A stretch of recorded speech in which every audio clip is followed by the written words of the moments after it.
সকাল সকাল চলে গেল বাজারে একটা বড় দেখি মাছ কেনার জন্য। মাছটা কিনবো একটু ডিমালা।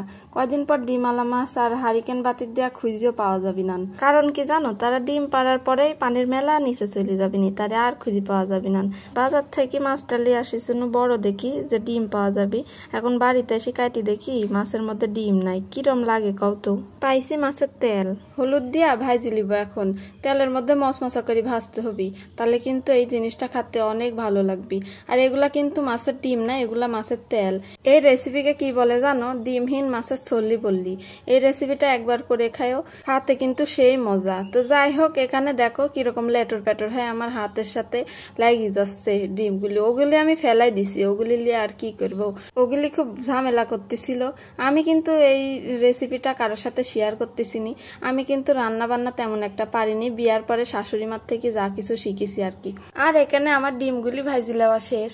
এখন আমি কি করব, আমি কিন্তু ডিমগুলি অনেক সুন্দর করে ভাজি লিছি। গ্রামের বাড়িতে কিন্তু এই জিনিসগুলো প্রায় সময়ই খাওয়া হয়, আর শহরের বাড়িতে ওই যে মাছ কাটিলে আসা হয়, এগুলি কিন্তু আর পাওয়া যায় না।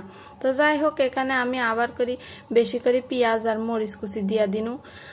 আর এখন একটু সুন্দর করে ভাজি লিব। আর এর মধ্যে দেখনু যে তেল একটু কম কম লাগতেছে, তাই একটু বেশি করে তেল দিয়া দিনু। আর ওই যে আমার শাশুড়ি মার কথা, একটু কম করে তেল দিয়াই কিন্তু তরকারি রাঁধতে কইছে। আমার আবার বাটা মশলা দিয়ে রাঁধতে বেশি ভালো লাগে। তো যাই হোক, আজকে আর বাটা মশলা করা হলি না, এই জন্য গুঁড়া মশলা দিয়েই সব রান্না বান্না করলো। আর সব সময় কিন্তু টাটকা মশলা দিয়ে রান্না বান্না করা হয় না। এখন ওই যে ফ্রিজের যুগ চলে আইছে, এখন কি আর ওই টাটকা মশলা দিয়ে খাওয়ার যুগ আছে? তো এখানে সব মশলাপাতি দিয়ে দিলাম। দিছি হচ্ছে আদা বাটা, রসুন বাটা, সব কিছুই দিছি। বাটা মশলা আর গুঁড়া যেগুলো ছিল সবই দিছি, খালি মশলার গুঁড়া বাদ দিয়া। তো এখন এই মশলাগুলি সুন্দর করে কষাই লিব। কষাই লওয়া প্রায় হয়ে গেছে কিন্তু।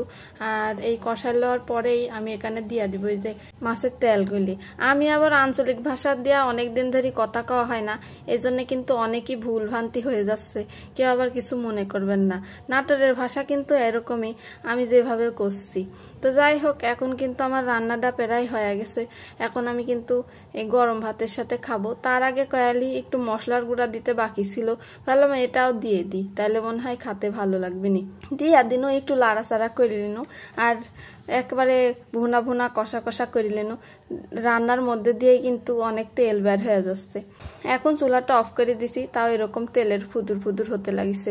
যেহেতু রান্না করা শেষ আর রান্নার মাঝখানে গরম ভাত চড়াই দিছিলাম তাড়াতাড়ি খাওয়ার লাগি, মন চাচ্ছিল যে গোটাটা আমিই খায়ালি। আবার ওই যে সবাই মন বেজার করবেনি, সবারই পছন্দ। সবাইকে দিয়ে থুয়ে যা খাইছি আলহামদুলিল্লাহ অনেক তৃপ্তি করেই খাইছি।